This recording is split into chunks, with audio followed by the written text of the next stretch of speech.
Você já parou para pensar para que serve a comida? Não para emagrecer, não para engordar, não para defender uma dieta como se fosse time de futebol. A comida é o veículo físico-químico que carrega tudo aquilo que nos mantém vivos. E tratar isso de forma superficial é como abastecer um carro sem saber qual motor ele tem e depois discutir quem está certo quando ele quebra. Os nutrientes não são vilões nem salvadores, eles são ferramentas bioquímicas, e uma ferramenta só funciona quando entra na quantidade correta, chega na forma certa, vem da matriz alimentar adequada, encontra o receptor disponível, atende uma demanda fisiológica real e tudo isso dentro de um sistema funcional. Sem isso, qualquer dieta, todas elas viram apenas um recorte conveniente da realidade. Pense comigo.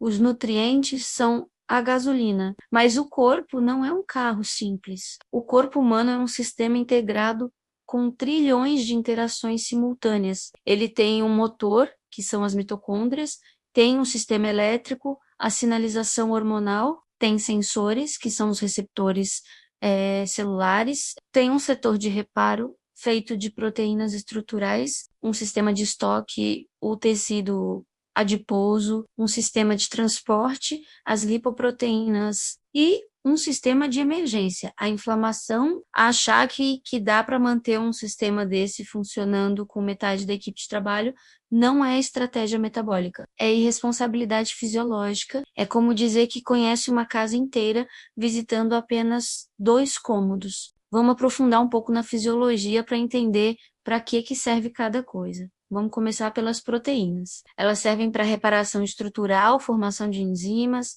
síntese hormonal, neurotransmissores, anticorpos e comunicação celular. Proteína não existe só para bater meta de músculo, ela existe para sustentar a vida em nível molecular.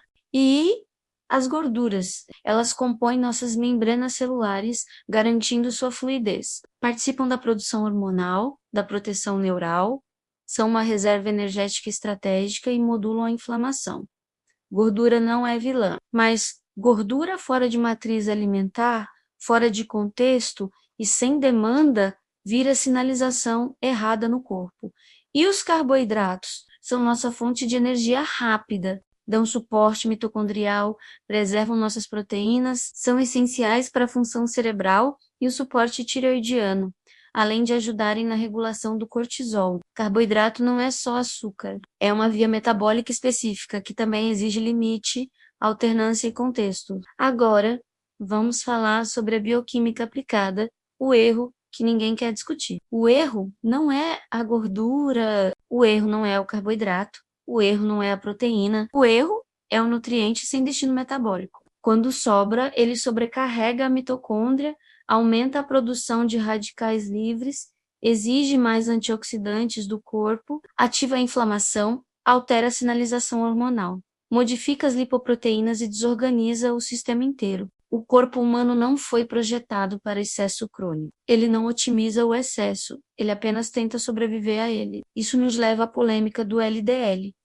E agora vamos analisar com ciência, não com torcida. De um lado, estudos mostram a associação entre LDL elevado e o consumo excessivo de gordura saturada. Do outro, estudos mostram LDL elevado em dietas ricas em carboidratos refinados e ultraprocessados. E aqui vem o ponto que quase ninguém entende. Os dois estão certos. Sabe por quê? Porque os estudos analisam populações diferentes, né, em ambientes metabólicos diferentes, com demandas energéticas diferentes. Vamos ver o famoso Seven Countries Study e outras coortes europeias. Nelas, havia um alto consumo de gordura saturada, mas também um baixo gasto energético e um estilo de vida sedentário. O resultado? LDL elevado por excesso sem destino. Já em estudos mais modernos, como o NDIS e o PEW, o cenário é outro consumo de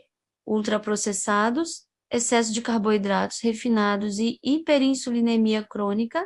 O resultado? LDL alterado, dislipidemia aterogênica e inflamação sistêmica. O nutriente muda, mas o mecanismo não. O estudo sempre vai refletir o excesso predominante daquela população. E o que esses estudos não dizem, mas a fisiologia explica? Nenhum deles avalia a capacidade mitocondrial individual, a integridade da membrana celular de cada pessoa, o estado inflamatório basal, a demanda energética real, a diversidade alimentar ou os ciclos de uso, reparo e descanso do corpo. Eles mostram uma associação, uma correlação, a fisiologia que explica o porquê. E as dietas da moda? Elas funcionam no começo porque retiram excessos, reduzem estímulos inflamatórios e simplificam as escolhas.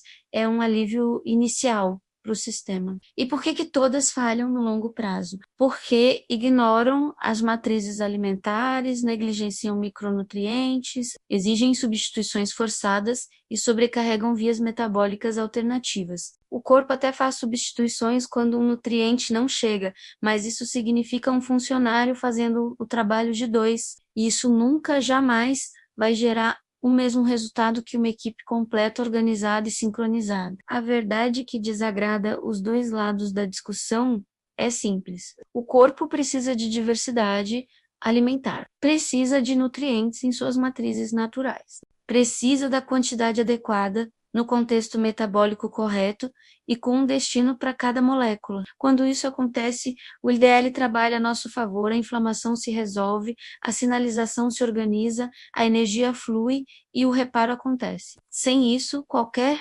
nutriente pode virar um problema. Comida não é só para ser digerida e sair. Ela deixa no corpo o suporte físico, químico e biológico que mantém todo o nosso sistema funcionando. Alimentação não é crença, não é moda, não é polarização, é fisiologia e bioquímica aplicadas à vida real. Quem discute dieta escolhe um lado. Quem entende o corpo organiza o sistema. Obrigado por assistir. Se esse conteúdo abriu sua mente, se inscreva no canal para continuarmos aprofundando juntos. Até a próxima!